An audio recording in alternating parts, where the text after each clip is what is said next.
Morning, Colin. How are you today? I'm fine, thank you very much, Colin.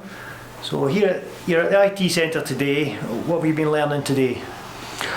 Today has been focused on photography and how to send pictures via email. And then we moved on to taking photographs from my mobile phone to place in my gardening folder on the laptop. Oh, that's great, Colin. Very, very useful, very, very informative. So what device did you use to take your photographs on? I used a tablet that was given to me most graciously. Was that during the lockdown at the start of COVID? That was a Devices.now tablet, I believe. Yes, that was it. That came as quite a surprise, a pleasant one. So how are you finding having a tablet? Is it improving your life? It certainly has. I mean, I think probably for myself, the most important aspect of it is, at the moment, is the games and the puzzles, and I thoroughly enjoy that. I play daily. That's great. So when you're saying, are these free games? Is it crosswords and that type of thing, word searches, or? It's word search, crosswords, and solitaire.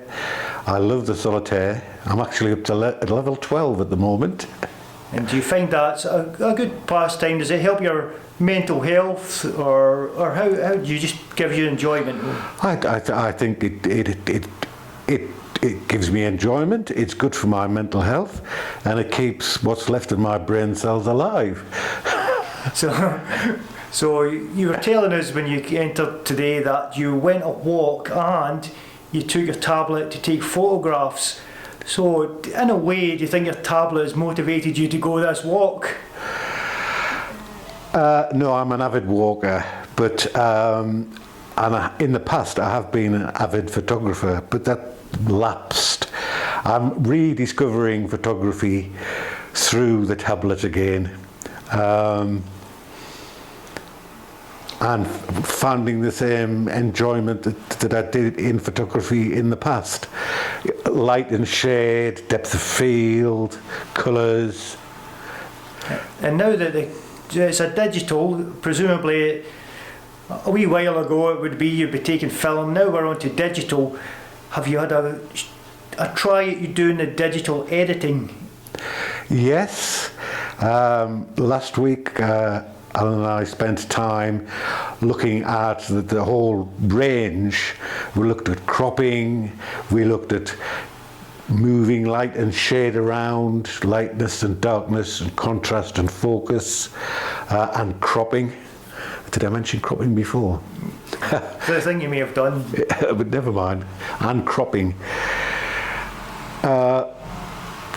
Obviously, it's quite difficult to retain it all, and in some ways we've spent part of this morning revisiting that, and I suspect I'm going to need to revisit it again, but all in the fullness of time. So do you think it's important to return here and have someone to talk to, Colin, on a sort of teaching basis? Is it better to have face-to-face contact? Because we were during the lockdown able to contact you via WhatsApp, but do you prefer to have the one-to-one contact in the office? My preference is for the one-to-one contact. I must say that the video conferencing and maintaining contact with people has been very important to me. But I'm very much a people person. I like to interact with other people. And although the interactions are limited because of distancing and face masks and things like that, I still prefer being here face to face.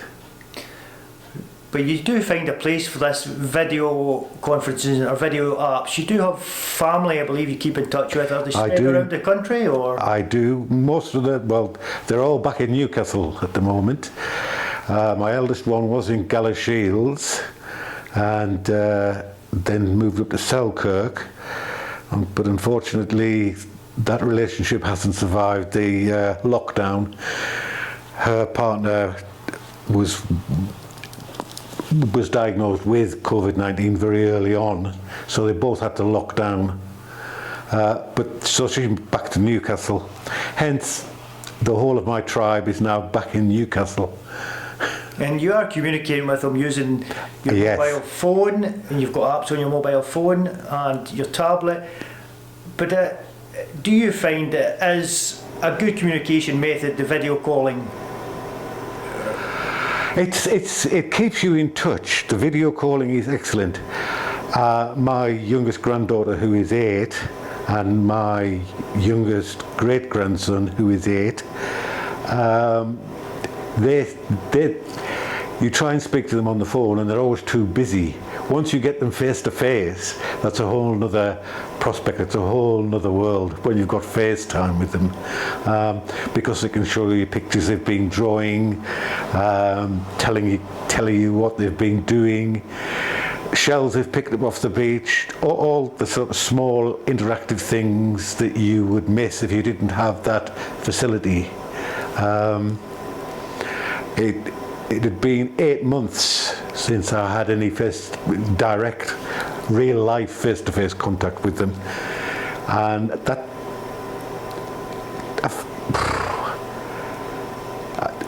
that's very difficult.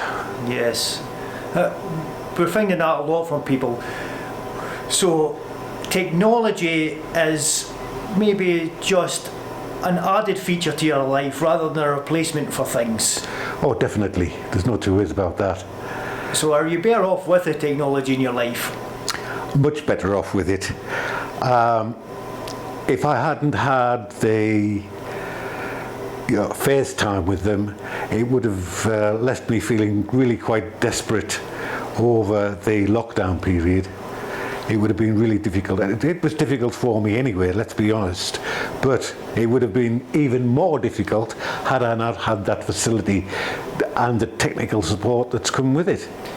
So the IT Centre have provided you with some training on how to use these things. Was this before the lockdown or was it during the lockdown? Or both before the lockdown and when we could all meet in one place, and during the lockdown, and obviously subsequently after the lockdown was eased.